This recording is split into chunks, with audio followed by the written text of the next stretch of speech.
Thank you very much. So we're going to start with Dr. Tuli Kapologwe. Dr. Tuli Kapologwe has been working with the Ministry of Health, but the healthcare system at all. And we have been seeing you working, of course, in private healthcare level, but also now you're working as the Director of Preventive Services at the Ministry of Health. So what role does the private sector play in delivering maternal child services in Tanzania? You're welcome. Thank you very much, and I appreciate for this opportunity. And I must say that in Tanzania, the role of the private sector is quite very significant. It does contribute up to 40% of healthcare service delivery in the country. But most of the countries, especially in resource-limited countries or settings, they have been working very hard to making sure that they involve the private sector as a part to ensure there is sustainable healthcare financing. So now we have the private public partnership, and also we have what we call the blended financing, whereby we engage people from the private space to work with the government for the common goal. And for Tanzania, it's done a tremendous job in terms of creating an enabling environment where you have a private sector, those who work for profit and those who work for non-profit. We have had a number of service level agreements whereby the first base organization entered in agreement with the government and the package of services, especially around maternal, newborn and child health, so to ensure that the services are rendered to women and the newborns at the subsidized cost. One of the services that have been provided include the immunization services, but also it has included the surgical services for the women who are in need of those services. But apart from that, it has also went further to include some diagnostic services the way we are witnessing here in Zanzibar. And I must say that for the past 10 to 15 years, we have had a number of partnerships, and one of the very notable one is the public-private partnership under the MAMA program, which is an emergency transportation system just to facilitate those with ability and those without ability to pay to be able to access health services within their locality. Initially it started from facility to facility, but now it has grown to from community to facility. A woman will just need to dial in number 115 to be able to access services within its locality. And this one, it has resulted into actually more than 110,000 referrals across the country, but it has saved close to 5,000 lives of women and the newborns. Apart from that, we have had another public-private model where the government entered the contract with the pre-qualified suppliers to make sure that we have a sustainable supply chain management for the health commodities, and that is the prime vendor system. So every region identifies 2 or 3 the private vendors who will be supplying the health commodity whenever there is a shortage or stockouts at the medical stores department. And this one is working pretty well. Prior to the starting of this initiative, people were not sure in terms of the quality of medicine that were provided to the people or procured from the private sector, but they were not sure whether that's going to be sustainable. But with this new arrangement, what we have learned, it has resulted into a constant and reliable supply of medicine at all levels, including the primary health care. The last example is now a partnership which one of our partners, the Afetech, the apotheca, they have tried to put up a system where whenever there is a stock out at the facility level, then one should be able to go to the adults within their facility so that they can get medicine. So these are the different models of public-private partnership or blended financing, which has resulted us really to be able to enjoy and rendering services, especially to the women and also the newborns. Thank you very much. Thank you very much. That was a piece of information. Now let's move to Dr. Felix Mundala. You have been working as Assistant Director in the Department of Reproductive and Child Health at the Ministry of Health. What are the key achievements of public-private partnerships in improving maternal and child health services in Tanzania? You're welcome. Thank you very much. The achievements, the public-private partnership. Number one, I think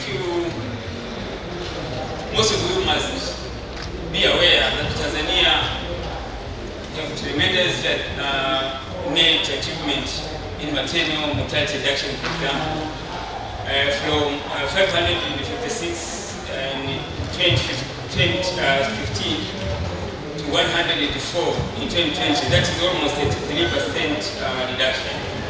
Under 5 deaths also reduced almost by 3% from 67 to 43. We are struggling with the newborn care.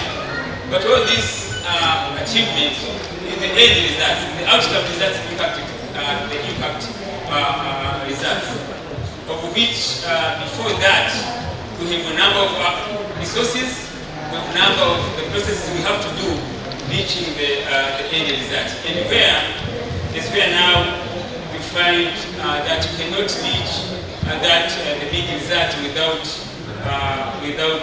cooperation, without collaboration with the partners.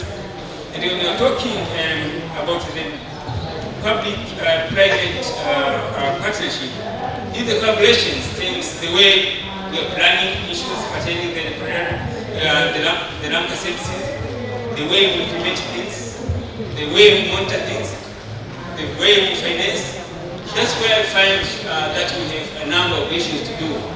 And I think you are aware that when we are developing the policies, the guidelines, the strategies, we are working with the government, but again, the partners who find there's maybe those who are coming from professional associations, who are coming from different institutions, from different facilities. But again, we have the evidence that as we are celebrating or saying that Tanzania constructed, for example, 523 facilities. But within that, some of these facilities were built under the government financially, but others from the partners. But I think the evidence is wide known that we built the dispensaries, the clinics, the hospitals at different levels. All this, there is a mix of financing from the government, but also from the public, from the private. When we are talking about the service delivery, also I think you all know that we deliver different services. We have a number of the partners who are providing the services, who are supporting the different mechanisms, plus others. The commodities, I think you know different commodities, the life-saving commodities, the family planning commodities. None of the partners are playing part in that. So when we're talking about the public-private partnership, I think this is like the hub and the spoke. Those who like the bicycle, I think they know that if you don't have the hub, you don't have the spoke, you don't have the ring and the big tube, your bicycle cannot move. So we depend each other when we are moving forward for the big achievement. Thank you very much. Thank you very much. It's like a hub and a spoke. Thank you for that. Now moving to Mr. Nsajo Dagire, working in the Department of Policy and Planning at the Ministry of Health. We are currently having a huge project from the World Bank support called Tanzania Maternal and Child Health Investment Program. So what could be significant impact of this program over the next 5 years? Welcome. Okay, thank you. Actually, as mentioned before, we have a very big program focused on the area of mother and child. It's a 5-year program supported by the World Bank, and it's worth about more than 250 million US dollars. And the main focus area, there are about 5 areas. Number one, focus on maternal child health. Number 2, they focus on the area of human resource health. Number 3, they focus on the area of emergency medical system. Number 4, they focus on the area of management and accountability. And the other one, functionality of health facility. We know that with some of the facilities not functioning. So those are the 5 key areas of the graduate program. So what do you expect once we finish the program? Because it started 23-24, expected to end on 27-28. So there are a number of expectations, but I'll try to highlight some of them. Number 1, our main goals were to reduce the maternal and child deaths. We know we have a notable achievement. Current as of now, I think we have 104 per 1,000. If you compare to 2015, where the rate was high, so that's one of the expected outcomes. So we expect it to do much better, because if you go to sustainable goals, by 2030, we're supposed to be around the 7.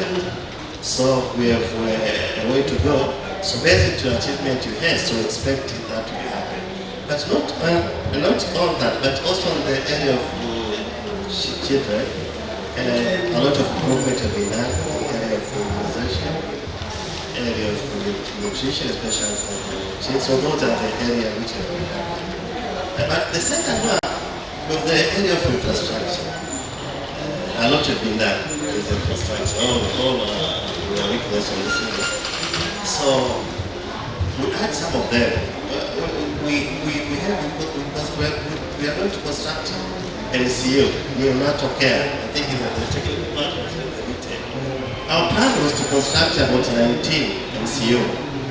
Those include the new one, the other will be renovated, but we will also build the maternity complex with the NIP.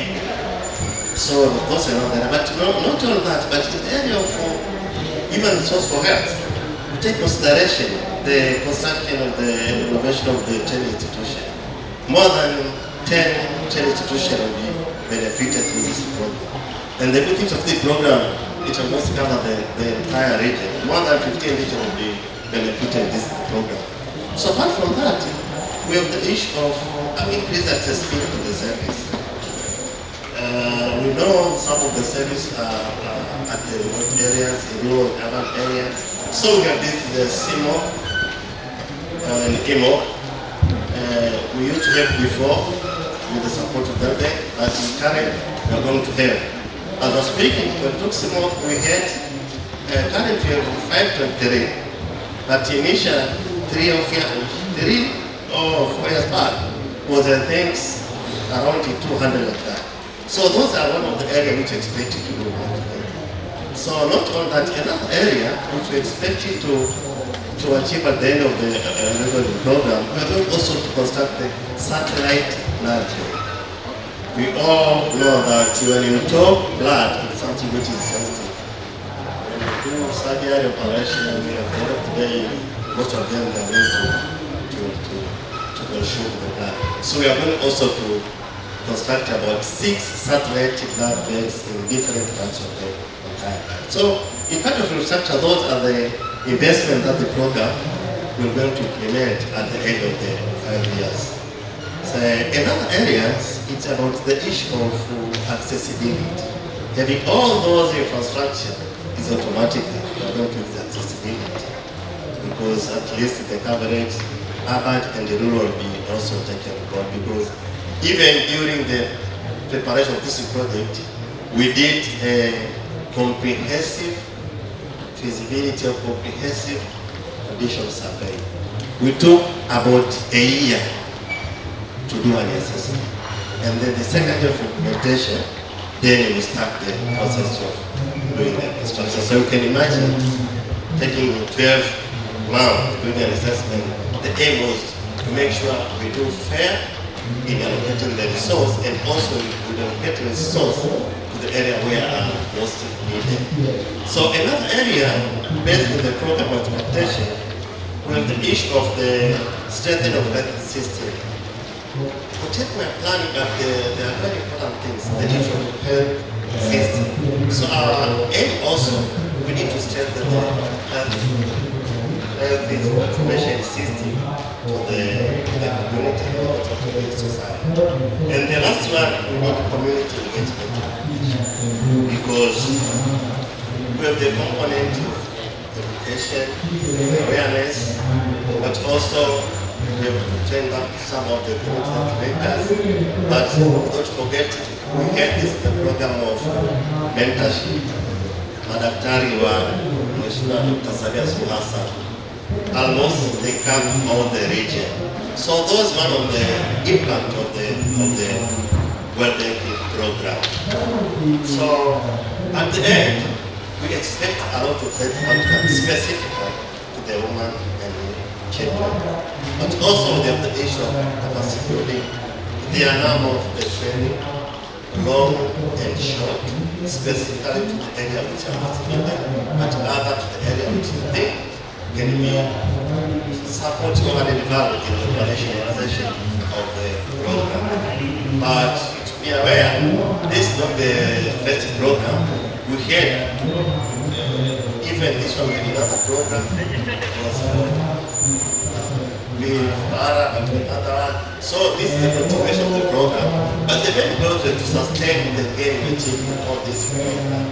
So we expect probably after achieving the objective set in this program, probably we might go to another program depending on the country priority and also discussion with the World Party.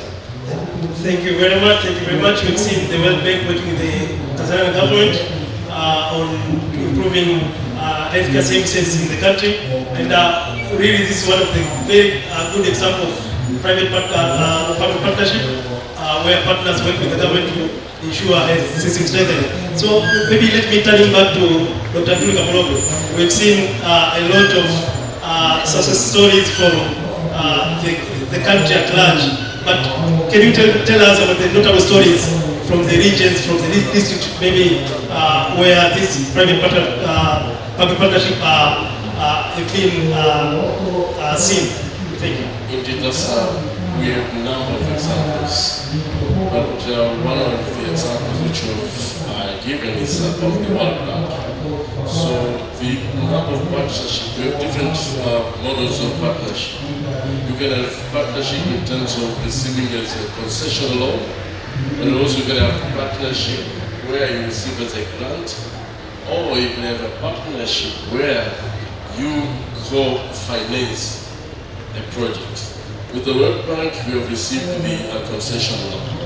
But with some other projects like what we have implemented in Mara region is for training of the healthcare workers, the nurse midwives, who are key and instrumental for the maternal, newborn and child health.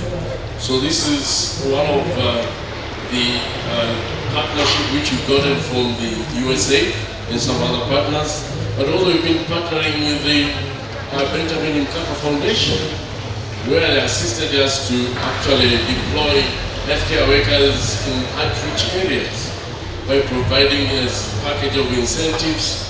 And later it turned out that people were ready to work even in the most hard-to-reach areas due to those incentives.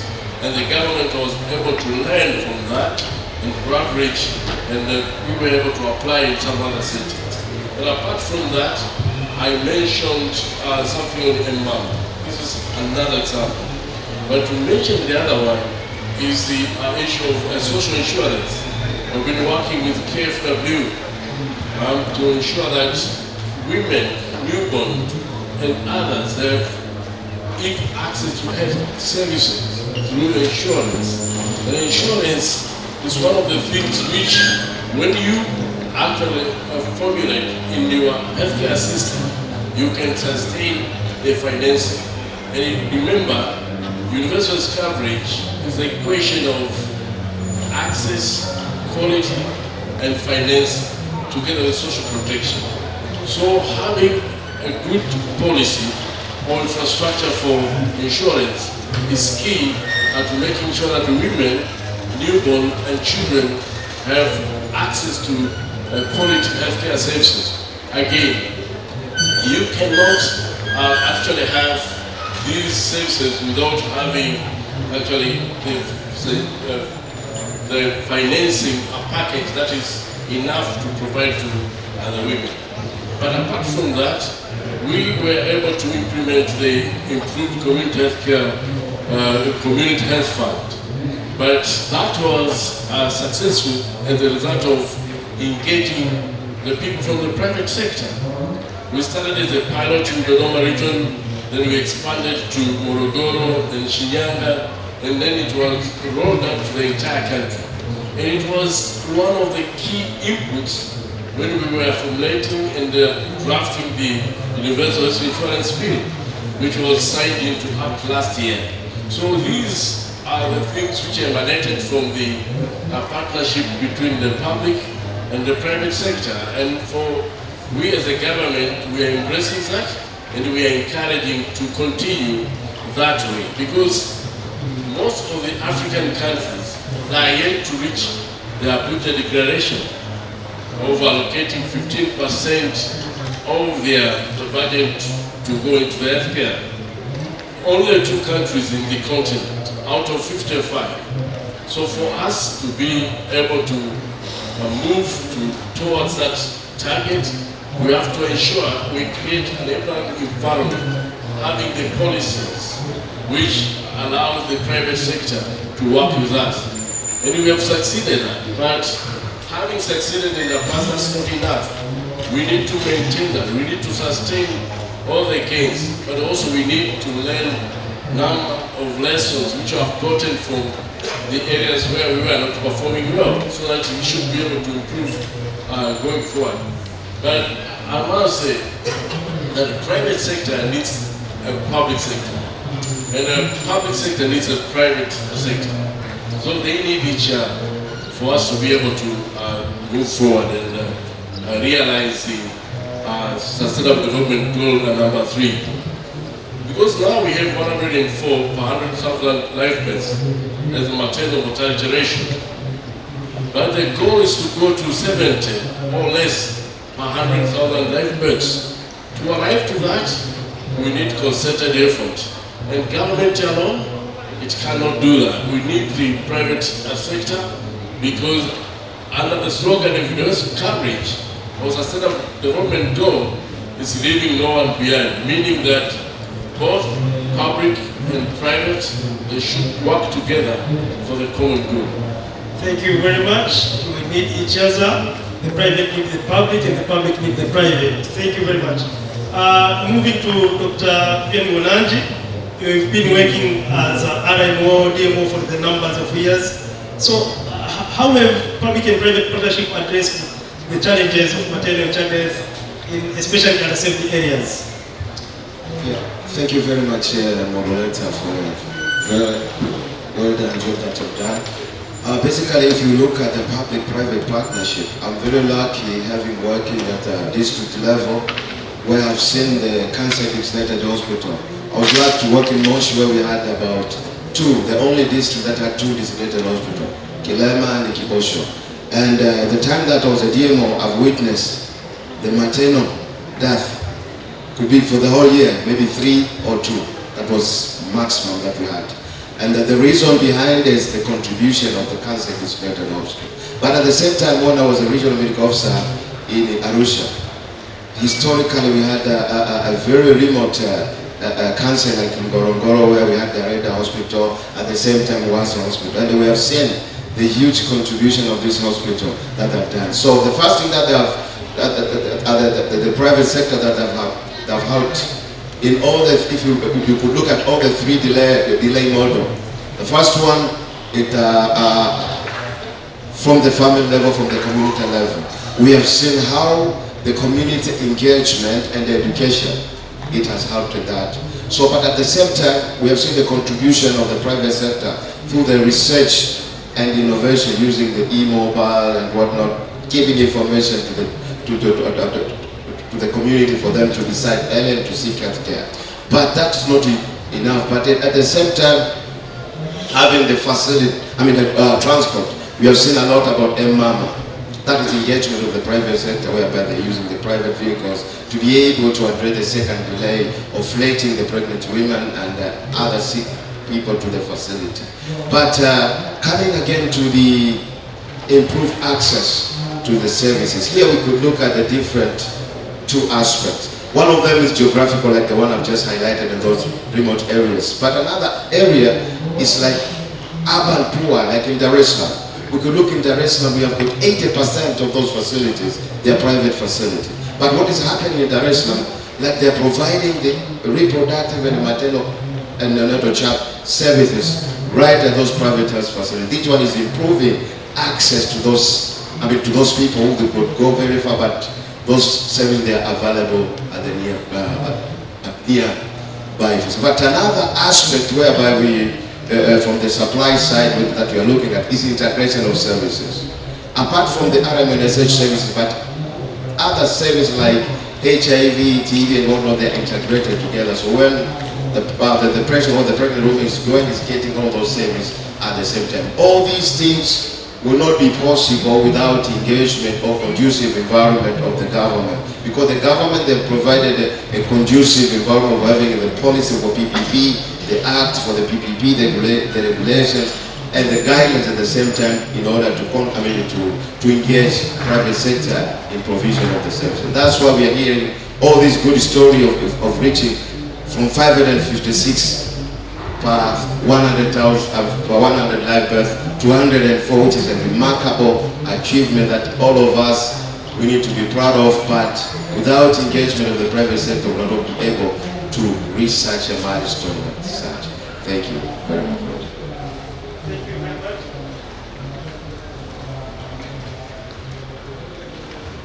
Thank you very much. Seriously, the progress is great, and we know that there are some challenges which have remained. And Mr. Tumaini Macha, you have been working in the Ministry of Health, especially in the Department of Policy and Planning for quite some time, and we have seen some challenges. So what will be some challenges that remain in sustaining these initiatives aimed to improve maternal and child services through public-private partnership in Tanzania? And what will be the main barriers and how can they be overcome? You're welcome, Mr. Macha. Thank you, moderator, and thank you, my fellow speakers. Despite of all achievements, despite of all good things which have been mentioned, all achievements which have already met in the provision of maternal and child health services, there are some challenges which are still remaining, in this area through, when we collaborate with the private sector. One is difficulties in implementation of our policies. All of us, we know, in Tanzania, the policies state that the child and the, mother and child health should be provided free. A certain age group are supposed to be provided free. But as a private organization, especially those for profit, they cannot do that. So we need sometimes, despite there's a PPP policy, there's a regulation, there's a law, but we need also to go back to our policies and see if it's implementable right now. Because I know there's no free service, there's no free tablets, there's no free diagnosis. All those diagnoses, all those medicines, there's a cost which should be incurred. So during the partnership between the government and private, our policies sometimes becoming a barrier in that collaboration. But another area which we see as a challenge in this provision of mother and child health services is available resources within the health sector, and especially in this area.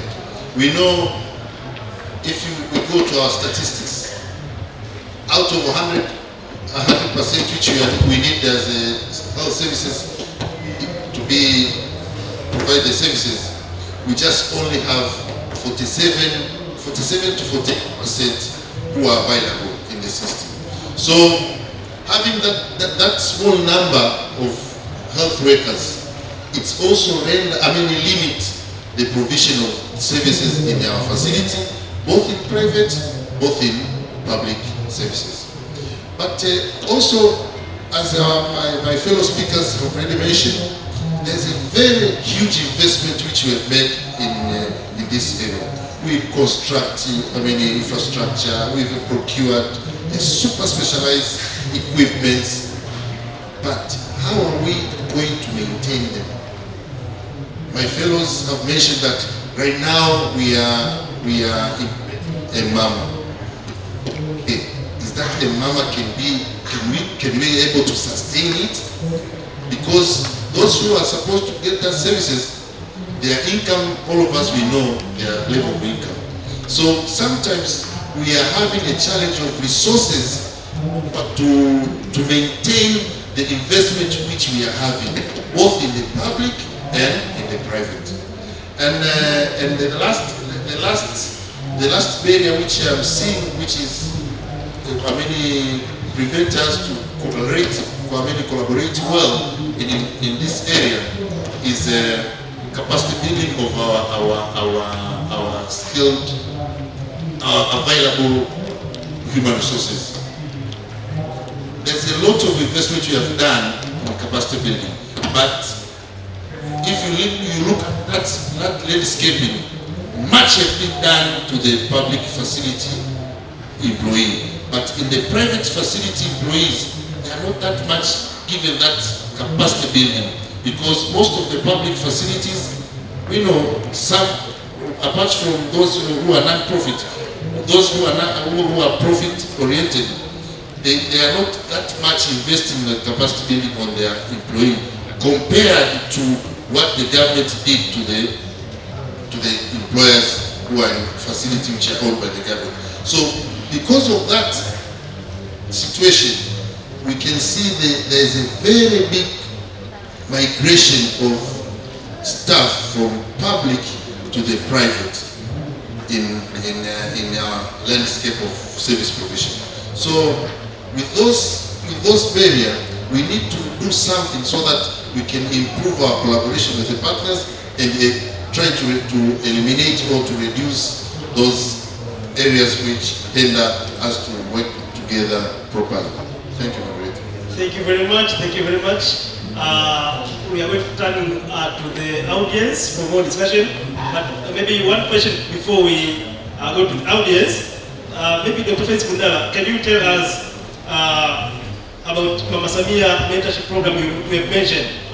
This program was championed by our president, Dr. Samia Suluhu Hassan. So, what impact in the long run could have on maternal and child health, especially for the years to come? Okay, thank you so much. Mentioning her excellence in connection to maternal and child health outcome. I think most of us we remember when she also clearly mentioned that maternal and child health is a part of her heart. But again, even before, when she was vice president, launching a campaign known as Giongeze campaign, that we should be innovative enough to accelerate reduction of maternal and child. All those factors related to her and the result we are witnessing. But talking about the mentorship, I think number one, you have to be to understand that when we're talking about the mentorship, is a type of the training, but specifically here is the relationship of one person who is competent, proficient, but also with experience, and mentally someone who is a little bit inferior in terms of technical know-how in comparison. And for that matter, we aim to capacity the providers to be able to know what should be done. And I think even this issue of mentorship, not like the new weight, it have been there, but maybe the approach we are using now, it may be new, because it was agreed what we should be doing. But again, it is very good, it is very nice to understand that you might be having the infrastructures, like you have the building, you have the ward, you have the hospitals and equipment. But if you don't have the competent people for the technical skills and to manage the equipment, use the equipment, you may even not achieve what you want to achieve. And again, it is not a matter of having many of them, but those who are available to what extent they are competent enough. Like 2 to 3 years ago, when we were analyzing this data of maternal death using the professional association, we were surprised when they reported that out of 100 mothers who are dying, 85% they have relationship with the competencies in technical competencies. And for that matter, that was an alarm that we need to think how we should make sure that the competencies our providers are being upgraded on the technical competencies. And by this time, when we're talking about the Mama Samia, Dr. Samia mentorship approach, we have the two approaches. Number one is the approach which we use the specialists, doctors, the specialists going in the different districts, in the different facilities, and they provide mentorship. But number two, we have another approach which is known as the hub and the spoke. I will talk a little bit about the hub and spoke, the way why we started to implement this. As those, some of you who might have heard the presentation from our colleague from the Haydom, they implemented one package known as Safer Birth Bundle. And the Safer Birth Bundle ideally is about the training the providers, providing the equipment, but again continue to mentor. 2 years later, they published a paper showing that in 2 years after implementation, in those facilities where this package was being implemented, there was a 70% reduction in the maternal death and 40% reduction of neonatal death. But again, even for us as part of the programming, before we said we should be implementing the hub and spoke, we observed some of the facilities with this approach where you train the facility champions, and thereafter the facility champions works within the labor or within the neonatal unit. Then you find to see the changes. The facilities we were observing, we found one of the facilities before that kind of intervention, they had an average like 12 neonatal deaths in a month. They went down to 9, to 7, then to 1 per month. Another facilities which had an average of 16 deaths per month, when we introduced this system, they went down from the average of 48 neonatal deaths in 3 months up to 4 deaths in 3 months. So you can see it was almost like 90% reduction of the death. Then it's where now we say we need now to see the way we should now make sure these interventions goes throughout the country.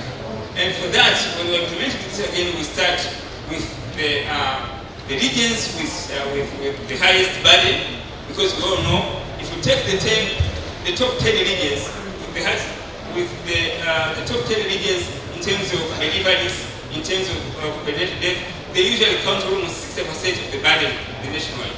If you take 15, you almost account for 80% of all burden. So even when we are implementing these interventions, we all focus this coverage, because we all know that from the WHO point of view, if you want to see an impact for any interventions, your coverage of one intervention needs to be 80% or more. So these two approaches have on this book, and again this another approach where we take the specialists countrywide. They are going to bring a very big impact in terms of putting the knowledge and the skills to the providers, fixing the infrastructure or putting new skills, because we have observed these specialists going in the facilities.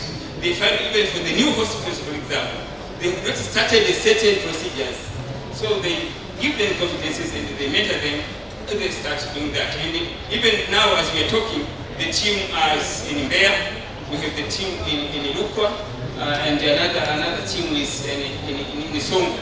But next week, we'll be having the team in Tabora, the team in Ilukwa, and the team in Qatar and Kigoma.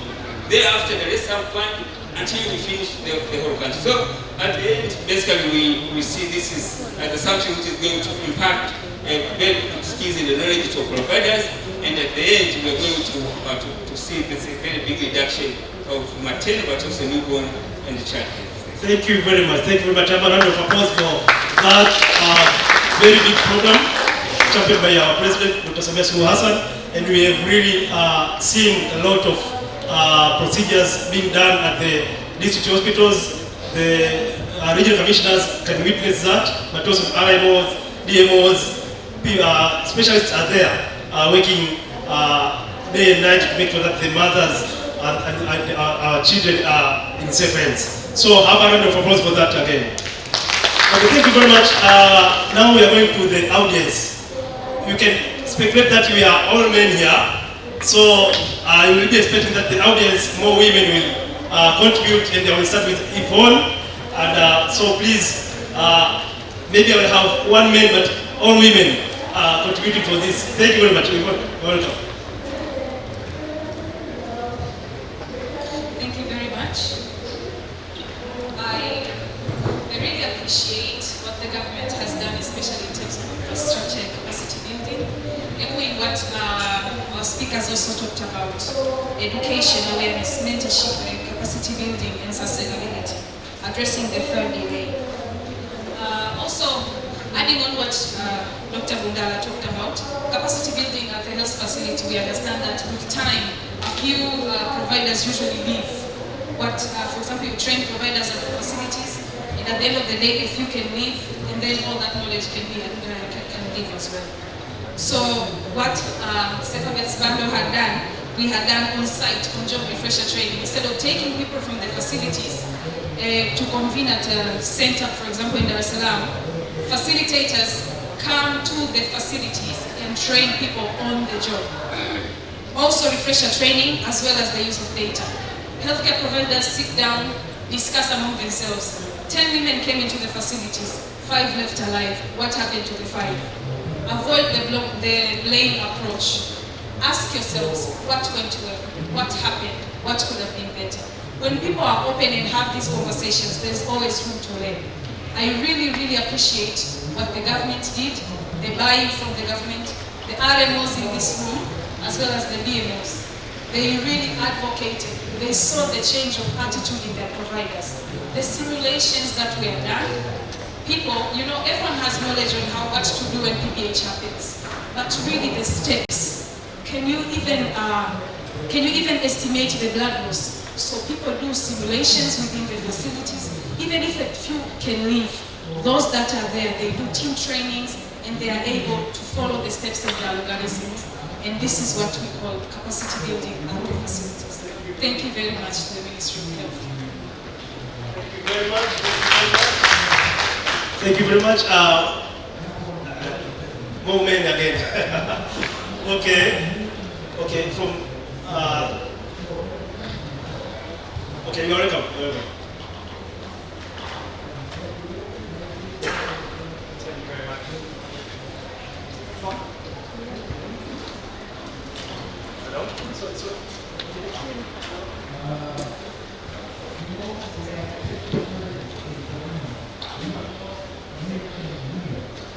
Thank you. Okay, that sounds better. My name is Ashton Paul from the THS, German Development Corporation. Thanks for raising the issue of the second half of the population. I was surprised not to see Dr. Caroline, for example, strong woman in PPP on the stage of the wage. One small comment on the NCUs. Let's support the local governments and putting the people there. An NCU lives from the staff that is there. it requires its own staff, and especially nurses are often in short supply in existing NCUs. That's super important. Then my question is now, in my view, you have a unique chance on PPPs with the upcoming universal health insurance. And I would like to ask the speakers, how does the government, the Ministry of Health, intend to make use of this opportunity that presents itself, also with a view to a level playing field between all types of providers? Thank you. Thank you very much. Thank you very much. One more question. We are running out of time. So 1 minute, 1 minute, one question. Okay, Dr. Subi, you're welcome.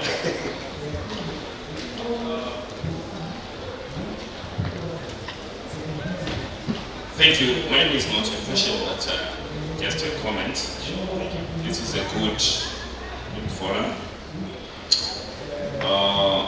On the issue of maternal and child health, this is very crucial. My big focus on PPP, one, let us look on the issue of competencies from the training institutions, especially the people we recruit and put into service to ensure that they are really competent. So I know that we have private training institutions, public training institutions. Let us look on those. And this can really reduce the unwanted death. But second, let us focus on the shortage of human resource. We understand that the government has invested a lot on construction of especially CMO facilities in the entire country. But, and now we are going to the universal health insurance, the entire country. So can't we just make this facility being owned by the community? The private comes in, the public comes in, and we harmonize, we find a way that we address the challenge of shortage of human resource. Because we have a lot of people in the town who are not yet employed. So can we look at better ways using that approach of the room for universal health insurance? Third, the issue of resources. I am not sure that whether we really know how much resources are being allocated from the private sector. And the Ministry of Finance knows, you can mention this as the amount of money being allocated for an issue of maternal and newborn health. So let us also look at our partnership, sense of transparency of the resources that are being allocated to address the same issue. Because we find one partner in one regional doing the same, coming in between, unknown. So this is also a big challenge. If we really want to achieve and attain the SDGs, I think we should look on that. My last comment, good work on the World Bank progress. The issue is that let us realize what we planned. Thank you very much. Thank you very much. Thank you very much, Dr. Subi. Another, maybe, can you allow me for like having 3 women, then we are done. Thank you. Okay, thank you. You're welcome. Then at the back, then. Thank you very much. Round of applause to the panelists. And I'll also join efforts with others to congratulate you on the good work. Now my question goes to towards digital health transformation. We know that we are moving towards linking our health systems. So I want to know, in public-private partnership, how are we leveraging towards the health system, public and private, especially towards reducing neonatal deaths and also maternal deaths? Thank you. Thank you very much. I think that Mr. Macho will answer that. The next one. 1 minute, 1 minute. Please. You're welcome. Asante, I'm Rita Morona. I work with Japaigo in USA Permanent Total Project. I have a comment and a question. First, I wish, we're talking about PPP, public-private partnership. And unfortunately, we are only listening from the government partners. I wish to hear from the private partner in this conversation. Second, it's on youth funds. One of the presenters talked about the private facilities in Dar es Salaam, 80 private and 20 government. And like 2 years back, we did a root cause analysis. We reviewed all the deaths that were reported in Dar es Salaam. And over 90% of maternal deaths were occurred at public facilities. So my question is, how are we leveraging the private sector in Dar es Salaam to help reduce the number of maternal deaths in Dar es Salaam? And then the last point is on the health information system. People have challenges in terms of getting data from the private sector. So how are we harmonizing, standardizing the system to ensure that we get correct data, not only from public but also private facilities? Thank you very much. Thank you very much. 1 minute. Thank you very much. Thank you. Good afternoon. Good morning. I am Dr. Gloria Masawe, a representative from the Dodoma Regional Referral Hospital, also funded by the USA. My question is, first of all, I would like to congratulate the Ministry of Health. Then there is an increase in number of neonatal deaths, especially with the increased number of preterm deliveries. And we have been at least been able to succeed in the reduction of the death. But then there are more tiny babies, especially the below 1,000 grams. So what are we going to do with the help to help them with the surfactant and caffeine as the Ministry of Health? Thank you. Thank you very much. I've witnessed Dr. Mzee laughing. Thank you very much. So we have the last question, then we are done with answers, then we call it a forum. Thank you very much. Pongezi kwa all the speakers and the moderator. For me, in the area of public-private partnership, when it comes to maternal and child health, I would also like us to focus on the woman.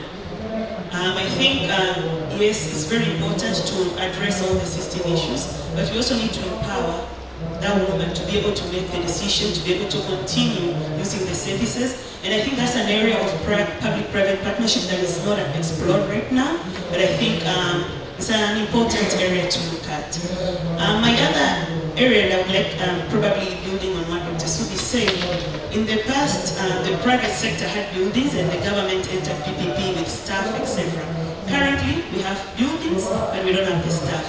I also think it's an opportunity to partner with the private sector to run, or even just the PPP when it comes to human resource for now. Thanks. Thank you very much. Thank you very much. The audience, the questions and the comments were great. I will give 1 minute to each panelist to respond or to have a general comment on the questions and comments. You're welcome. Antonio. I think we didn't mention the number of innovations we have had in addressing the issue of human resource for health. One of the notable innovations is the use of WISM, the workload indicator for staffing. We used to place staff based on the staffing level guidelines, but it turned out not to be working pretty well.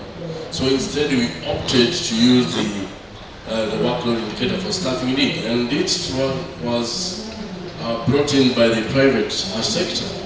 It has been rolled out to the entire country. But also we need to leverage on the technology and the innovations, the use of telemedicine, teleradiology. We know for sure, with a shortage of 60% of the required human resource for health, this is not something which will happen overnight. We need to come up with different solutions and innovations to address, and one of which is the use of technology and also using the other approaches which seem to be working very well. But the other thing is the issue of resource allocation, knowing how much do we get from resources, how much resources we get from the private sector. So the national health accounts, I'm glad my colleagues who are working at the Directorate of Policy and Planning, it has been working upon the institutionalization of the national health accounts, where you'll be able to know different sources, to be able to track different sources from different our partners. Because with the Abuja Declaration, it doesn't just count for the money which comes from the government. We do also account the money which comes from the private space. So you need to make sure that you have a very good system in place which you can track different sources and track also the expenditure of resources from different sectors. With regard to the issue on the Dar es Salaam, Mwanza as well as Arusha and Bear. So we have the urban health program coming, and we are happy we have colleagues from Kofi and Koika who are working with us. You know, sometimes people may think that there are some things that are rosy. We have urban poor, and also we have urban challenges.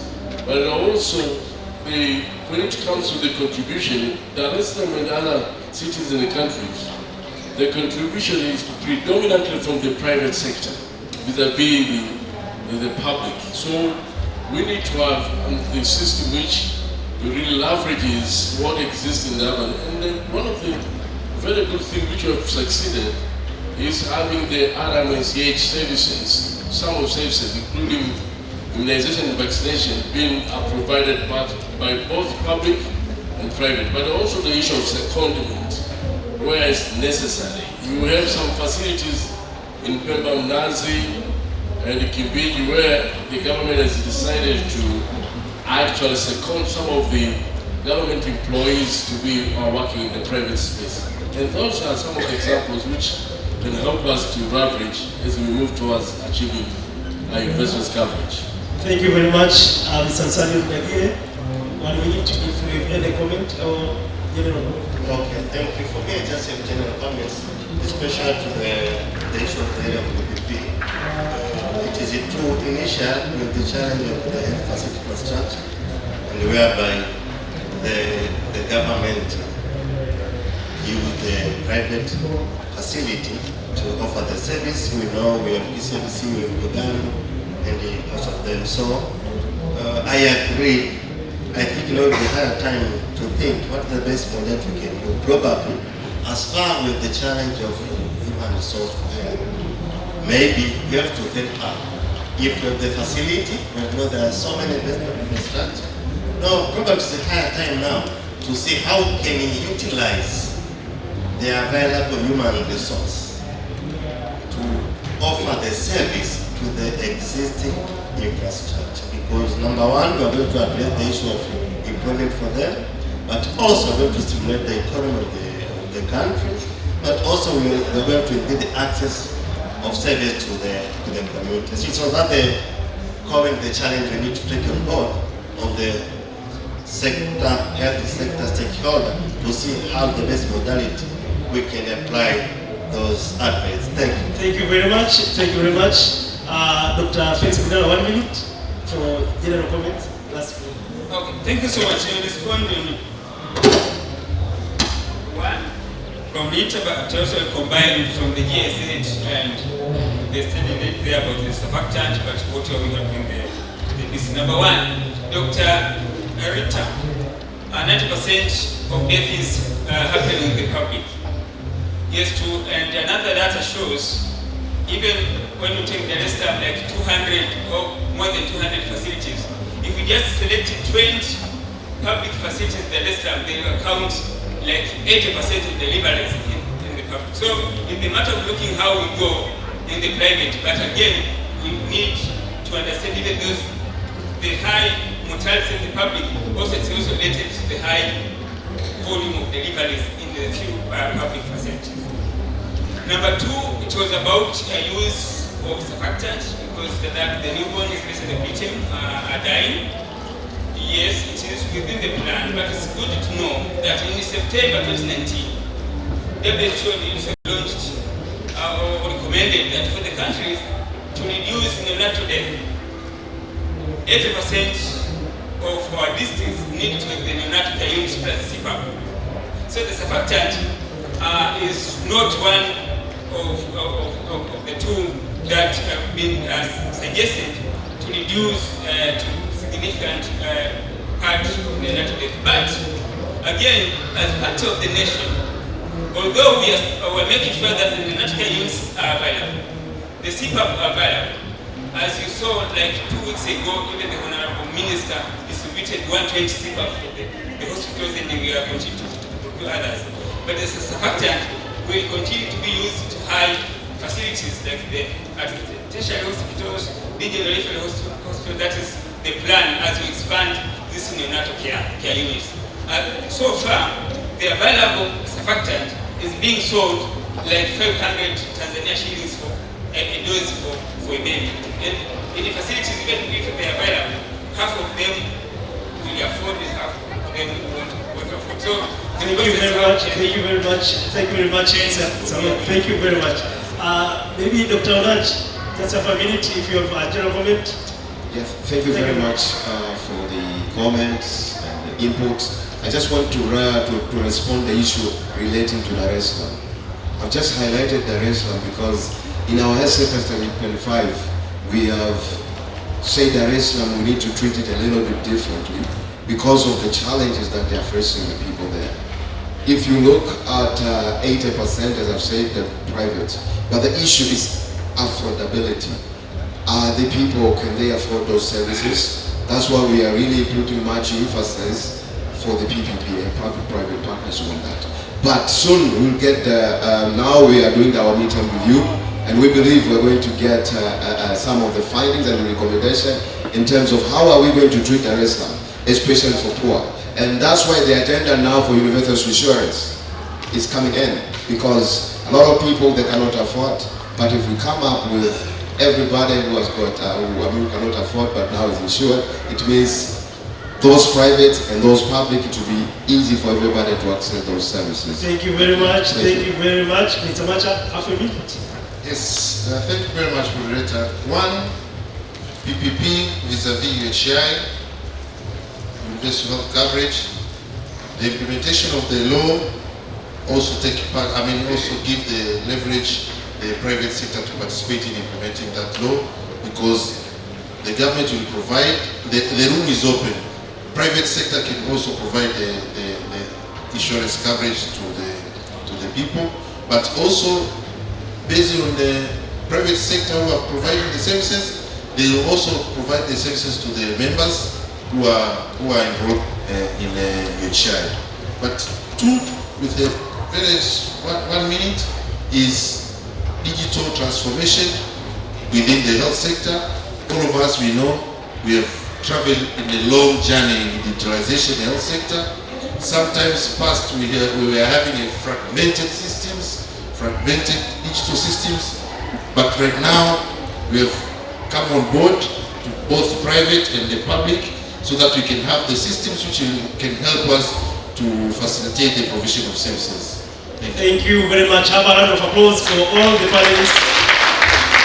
And